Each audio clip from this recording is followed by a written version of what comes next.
Hello, it's Gibran Maciel here with another episode of Sacktown Talks. I'm here with veteran lobbyist John Lovell.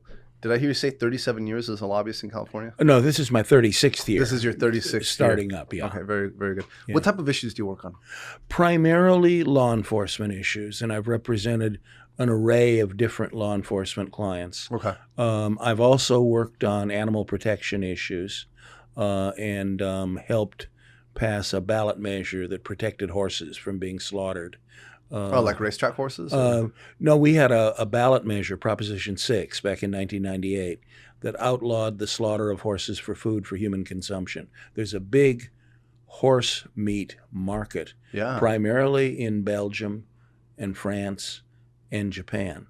But a lot of the horses that were slaughtered are from the United States, and we outlawed that practice for any California horses. Oh, interesting. Yeah. Interesting. Who was your client there? What my client was a group called Political Animals, who are active for different animal issues. Oh, you must work with Jennifer Fearing a lot.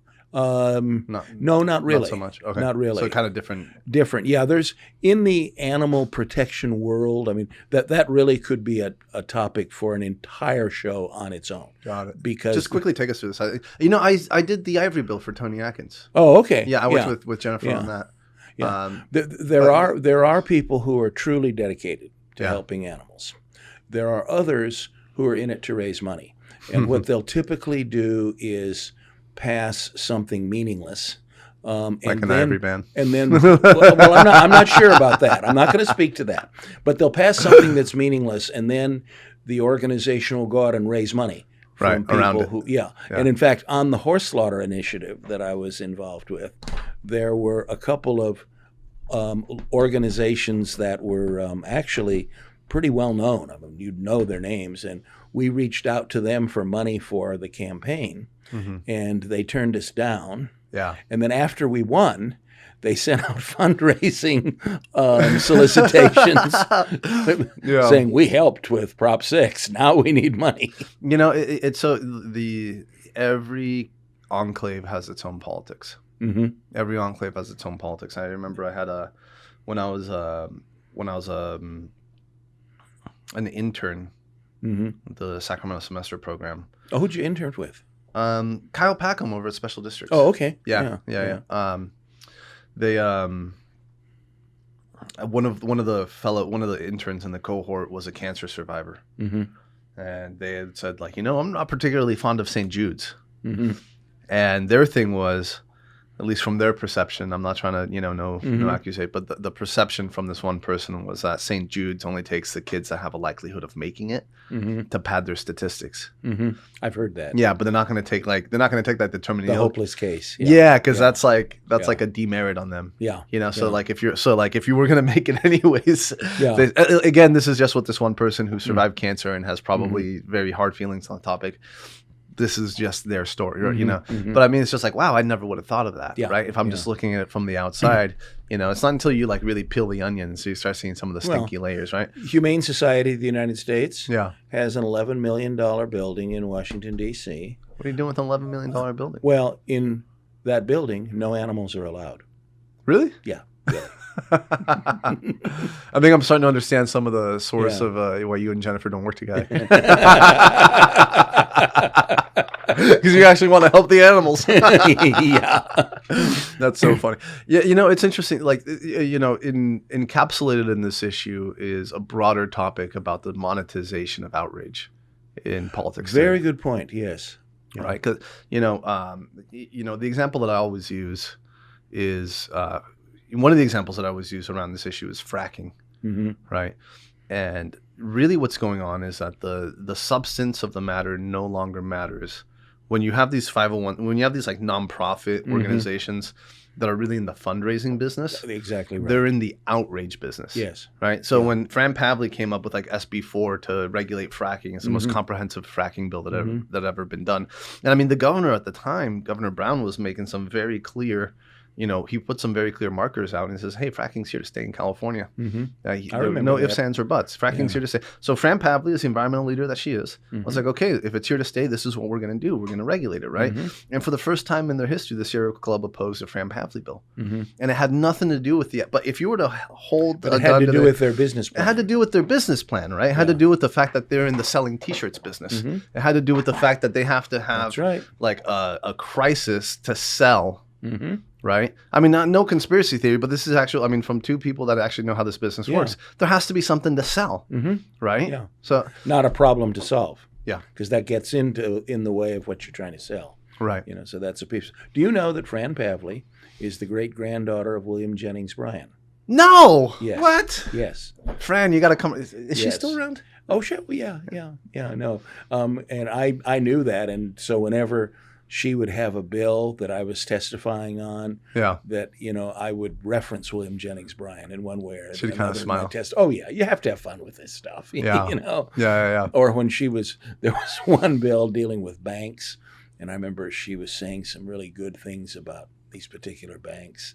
And I said, Fran, your great-grandfather would not approve. Yeah. So there's this. So here's roughly the playbook: is you take an issue, you piss people off, and you fundraise around it. Yep. And then what actually happens to the issue doesn't matter. No. You're laughing all the way to the bank, right? Yeah. Well, you really see that in the animal area because as Merritt Clifton, who's a journalist in the area, he writes. Do you still have clients in this area? Some. Yeah. Okay. Yeah. Not active No, so just right talk. now. I'm just no. wondering, But yeah. people I know and I'm close to. Sure. And if they asked me to come in, I would. Yeah. help Yeah. them. No. Of course. I'm just trying to lay out where the markers are. But Yeah. Merritt Clifton puts out a journal called Animal People, and it's almost like a consumer guide to who's real and who isn't real in the animal protection world. Yeah. But he once said to me, he said, John, this is the easiest scam to pull because if I have a nonprofit where I'm helping disabled children or veterans, at some point or another, someone's going to come forward and say, well, what are you really doing for this class? All right. But the animals can't say anything. Animals can't speak. Exactly. Yeah. So it's a pretty easy con, Yeah. And you'd be surprised at the names that are household names Yeah. that are in it to raise money. Yeah. Yeah. I mean, if we're going to be, I guess totally cynical about this, is that really this is just a revenue generation system, right? This is just a revenue generation system. So what is your, and there's like in the animal protection kingdom, like it's so funny. And Jennifer was explaining this to me. She was like, yeah, I think she represents the Humane Society. And she was like, yeah, but we have like, there's like the spectrum. Like she was like, we're the reasonable ones. But like, there's some other people out there that are like totally militant, So I think it's interesting just kind of discussing this kind of political spectrum. Maybe this isn't exactly what we plan to talk about, but this is, I think, super interesting. Sure. So the people, the folks that you have worked for, and I think a lot of the folks in the animal protection world, hunting, conservation, that's that's more about resource management. But kind of where are they in that spectrum? Like where? The people who and I your clients represent, now, the clients I have had, because I don't have any current ones. Okay. But the clients I've had are very anti-hunting. Got it. And they Got it. that's just not an option. Got it. And I know some of them on a personal basis who have been to someone's home or had a blind date and the person turned out to be a hunter. And it was just like, that was the end of the relationship. Wow. Yeah. So, and how are they funded? This is just a passion. This is just with some of them, conviction, or what? With some of them, they're self-funded. There are some who are very, very wealthy. You may remember there was a woman at the Capitol who was one of the partners in the Oakland Raiders. Actually, was one of the people whose vote helped Al Davis become the managing partner of the Raiders. Gladys, and I've just drawn a blank on her last name. That's okay. Yeah, but so there's some people like that. Okay. Then there's others who set up nonprofits, and it's a constituency where you can raise money. I mean, you can really pull on people's emotions, to respond, and then the big unknown is: are you going to be using those resources in to advance your cause, or are you essentially going to be using those resources as a personal income stream? Mm-hmm. Mm-hmm. Your clients now, you were working, do I hear right around that you work on some gaming issues? Yes, I'm kind of a rookie on that, but Okay. I represent Players Poker Club in Ventura. Okay. And it's a fascinating area. And one of the things that I was able to do as a lobbyist when I first came in was because my other clients in the past have all been law enforcement and police chiefs. You kind of give a fresh set of eyes, probably. Well, and yes, because I looked at it and I said, wait a minute, these card clubs are all in cities, yet they have to go through all kinds of hoops to determine how they can operate. I mean, you couldn't even, when I first came on, card clubs couldn't even determine their own hours of operation. A city had no control over the hours of operation of a card room. It's like the Gambling Control Bureau? Or... Yes, yeah, which is just worthless.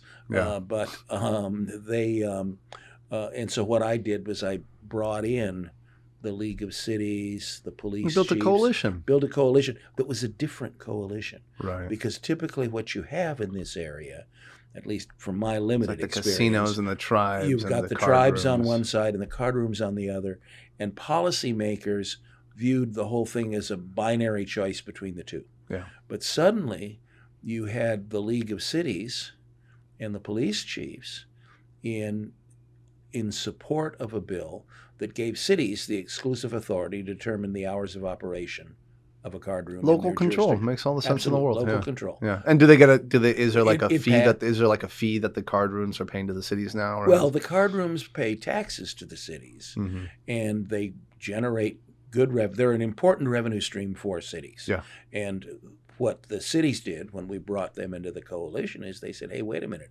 we've lost redevelopment money. This is an important revenue stream for us. If they can operate 24/7, we should be able to determine that, because that's important for us. And frankly, some remote state agency has no stake in that issue. This is an issue of local control, local operation. That bill passed the legislature. Yeah, that makes all the sense in the world. Haley and I were at Pismo Beach. A couple, and I could see a card room maybe, or I'm not saying that there is one, but I could see a card room around there. Like they have like a tourism industry there, right? Oh, sure. Like why wouldn't a card room be able to stay open with hours commensurate to whenever the nightlife, what they're doing, to what they're doing? I mean, that's just, but the idea that somebody in some small some office bureaucrat, in Sacramento, some weenie bureaucrat is going to tell you when who has are we not a free society? Right. I mean, right. Yeah. Who has a tribal advocate tugging on his or her sleeve. Oh, there's that whole thing too, right? Yeah. That's so weird. Can you explain, just for folks listening, just kind of civic engagement here? When we take a step back, can you explain this sort of tribes versus card rooms thing? It's fascinating, actually. Yeah, I'll bet. Yeah, what happened is once the tribes passed Proposition 1A and got their casino gaming licensed throughout the state. Right. In addition to building those facilities, they've also taken a predatory attitude toward the card rooms. And it's. Let me stop you right there. Is the view, this is a zero-sum game. There's just a gambling market out there, and we would like people to come into our big casinos and not into the card rooms to gamble. Is that kind of the view of it? It may be the view, but it's not a realistic, credible view. I mean, if I'm going to a card room here in Sacramento, just a little card room playing the Limelight here over on. Yeah, I'm going to the Limelight, and I'm thinking, well, gee, I live a block from the Limelight, and it's fun to play cards. I'm really not going to get into my car and drive up to Lincoln to go to Thunder Valley. I mean, it's just two separate offerings. They're two separate offerings, precisely. Yeah. That's well put. I don't freak one either. I can tell you, I don't freak one either. I'm the worst card player. No, dude, I can't do the math. Yeah. I can't do the math. I get emotional. The last thing I need is another vice. Yeah. The last thing I need is another vice, man. I mean, for a good. But you know what? The last time that I went to Thunder Valley was I think Tony Atkins had a staff retreat there. Mm-hmm. And then that maybe years ago I went to like a pool party with a couple of buddies, but that was, you know, I've gone there to eat. Their buffet is pretty good. And I think about like, I don't know what got, actually I know what it was. Tommy Bahama's like targeting their ads to me, and they've got this like Vegas themed shirt, and I was like, man, I'd like to wear that in Vegas. So I said to Haley, we got to go to Vegas. And she's like, okay, when? We'll put it on the calendar, you know? But that's the only time I can think of myself like cruising into a casino. And I got to tell you, when we go to Vegas, it's going to be, I like the margarita slushies by the pool. We're going to catch a show. We're going to stay out late. We're going to cruise the strip. Go to one of their upscale restaurants. Yeah, but there's not, like, you're not going to convince me to gamble. I'm not a gambler. Like, I kind of see that as a binary, like, you know, like, I'm not a gambler. Like, there's people that are gamblers. One of the Muay Thai coaches at Alpha Male, one of the Thai boxers, this guy, he was just the craziest. He was just the craziest gambler. We'll wrap up in a few minutes here. He was just one of the craziest gambler. But he would come in with these like, he came in one time with like this giant rooster, and he's like, "You like? I won this rooster." You know? And then you know, 2 weeks later he'd be like down on his luck, like asking everyone for, you know, after one of his fighters won the championship and he had like $100,000 stake in that whole thing. You know, 2 weeks later he'd like come in with like a Lexus, and then it'd be gone a month later.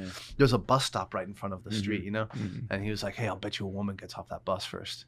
I was like, "No, Master Tong, no, I don't like." That's a gambler, right? But you know, I mean, for me, like with the tribes versus the Cardrooms, it's like, you know, you're not gonna get me to like persuade me to get, you know, it's just it's not. You know, you're either gonna do well. It or And not. I actually had one experience with gambling on sports. I'm a big boxing fan. Give us 2 minutes, guys. Years ago, I was at the Olympic Auditorium in Los Angeles to see Emil Griffith, 4-time world champion, fight Ernie Indian Red Lopez, Danny Lopez's big brother.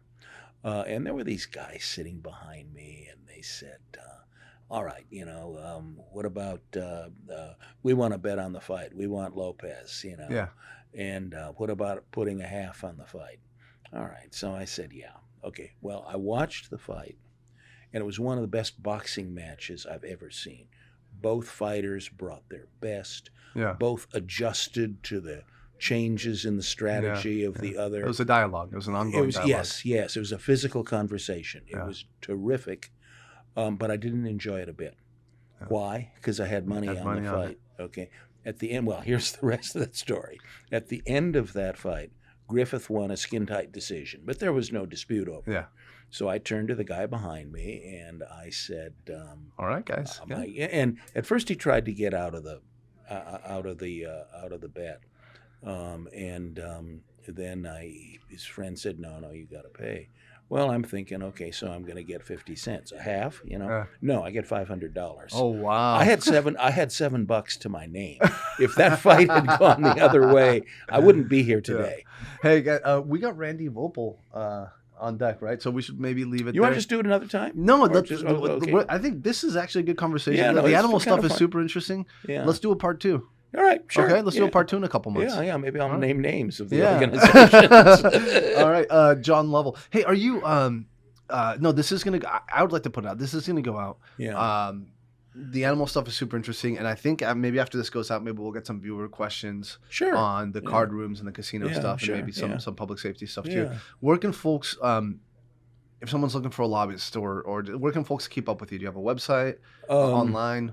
How do folks get a hold of you? Actually, I'm rebuilding my website now, and I'm actually talking to Jarrett about being part of his website. Oh, got it. Very cool. Very cool. John Lovell, California lobbyist. Thanks for coming on. Hey, thanks. No, I enjoyed this, man. It was fun. It's not bad, huh? Yeah. Dreamers.